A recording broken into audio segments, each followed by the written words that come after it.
Hi, my name is Lawson. Welcome to my daily blog spot. Today I'm going to be talking about the private rented sector. Now, there's some amazing figures being quoted out there at the moment. Now, but first I want to talk about where the private rented sector has come from. I want to take you back to Scrooge era in 1900. I don't suppose many of you can remember that time. But in 1900, what was the private rented sector like? Well, it was massive. 90% of all the properties out there in the UK were privately rented. Think about big landowners, factory owners, they were the landlords of the era. Now, of course, along came a couple of wars and we brought out the protected tenancy and the statutory tenancy, and landlords couldn't get their properties back for a couple of generations, and they decided they weren't going to go down the private rented sector.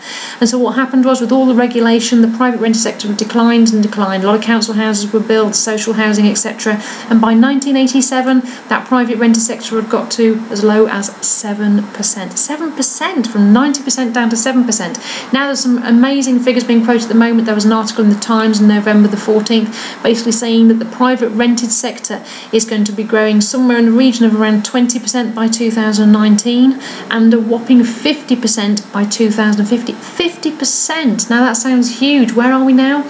Depends which report you read, but you're talking about 16% at the moment. So we've gone from 7% in 1987 to 16%, but we have a massive growth ahead of us. The private rented sector needs more property. We're looking to increase to 50% by 2050. Now, that is a massive growth if you consider where we've been, from 90% down to 7%, from 7% up to 20%, and up to 50% by 2050. Sounds high, but if you look at France and Germany, their private rented sector around 40%, 41%, 33% between France and Germany, and you look at where we are, only 16%, we are miles behind.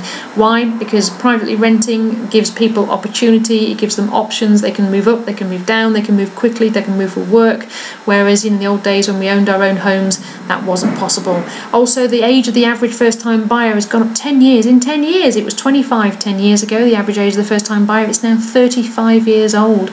And if you look at the age of the person that's actually bought their own home, that actually has their own deposit, it's 38.